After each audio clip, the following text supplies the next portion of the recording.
Okay, so we're seeing AI do some things lately that are just absolutely mind-bending. And yeah, the progress in reasoning and art is impressive, for sure. But some of the most stunning, jaw-dropping developments are happening in video generation. So what's the secret sauce here?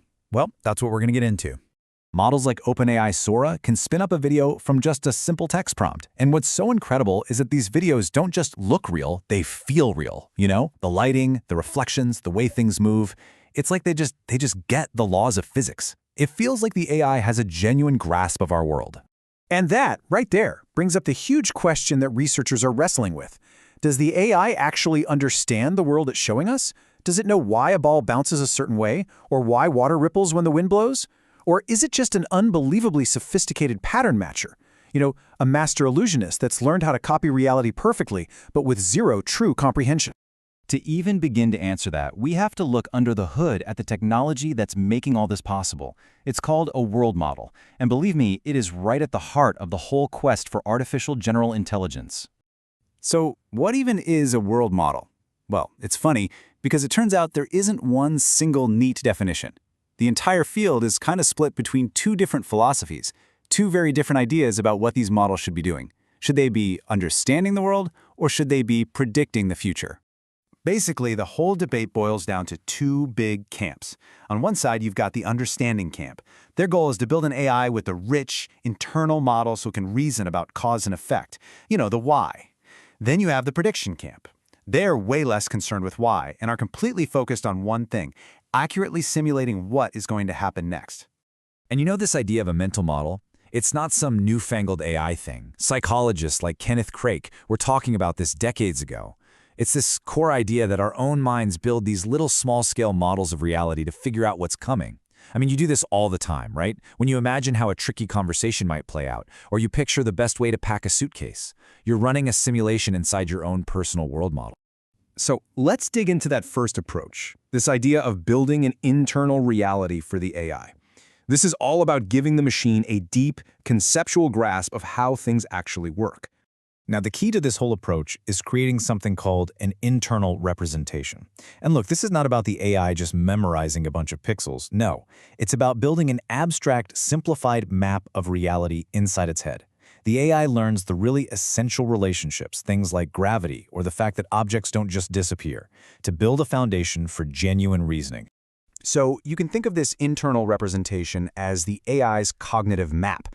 All the information flows from its perception into the world model, which then helps it decide what to do. It's really an attempt to copy a core function of a biological brain, taking all that raw sensory data and turning it into structured, useful knowledge. And here's why that is such a game changer. When an AI truly gets its environment, it just makes way better decisions. It can imagine the consequences of its actions inside its little model, before it actually does anything in the real world. This leads to smarter, safer, more efficient planning. It's a concept known as model-based reinforcement learning. Okay, so that's team understanding. Now let's switch gears and talk about the other soul of AI, the predictor. And this is where we're seeing some of the most visually spectacular stuff happening right now. These models, well, they have a singular obsession. They are laser-focused on accurately simulating how the world evolves over time. They are masterful forecasters, trained on just countless hours of video, constantly trying to predict the very next frame. They're learning the super intricate dance of how one moment flows into the next. And the progress here has been just explosive. I mean, think about it. Back in 2018, you had models like Dreamer that were pioneering this idea of learning from visual imagination.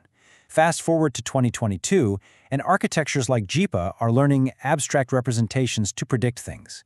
And now, models like Sora and Genie are just creating these stunning, high-fidelity videos. The pace of improvement is absolutely breathtaking. So when you see a video from Sora of a wave crashing, the model isn't just painting a pretty picture. No way. It has learned the underlying temporal dynamics of fluid, of light, of motion, to simulate a future that is physically plausible, all from a single starting point. It is learning the rules of our reality. But of course, the most powerful systems don't just choose one path or the other. The real magic happens when you combine them, when a deep understanding of the world is used to make incredibly accurate predictions. Let's take a look at where this is already changing our lives. Take autonomous driving. A self-driving car absolutely needs an internal model to understand what a pedestrian is or what a stop sign means.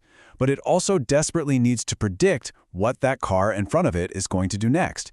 It's this beautiful combination of understanding and prediction that lets it navigate a chaotic street safely. It's the exact same story in robotics. A robot needs to understand the properties of an object, like is it heavy, is it fragile, and at the same time it has to predict the physical consequences of its actions. That's how it can learn to do something like pick up an egg without, crushing it.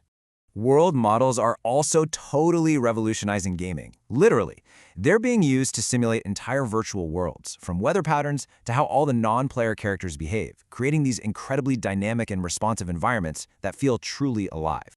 And then, on a much grander scale, researchers are using world models to simulate complex social systems. By modeling human interactions, they can get insights into everything from traffic flow in a city to how information spreads online, helping us understand our own society in a new way. This all brings us to this really profound idea from the philosopher Ludwig Wittgenstein. He said, "The limits of my language mean the limits of my world." Now, think about that for an AI. For an AI, its language is its world model. So the richness and accuracy of that internal model literally defines the boundary of what it can understand, what it can predict, and ultimately what it can achieve. It really forces us to think about what kind of world we're building inside these machines. Which leaves us with the ultimate question, doesn't it? As we build these incredibly powerful world models, are we just creating a more and more perfect mirror, an AI that can only ever reflect the world it's already seen? Or are we on the verge of creating something new, an artificial mind that can build its own models, develop genuine understanding, and maybe one day comprehend our world in ways we can't even begin to imagine? The answer to that? Well, it's still being written. Thanks for digging into this with me.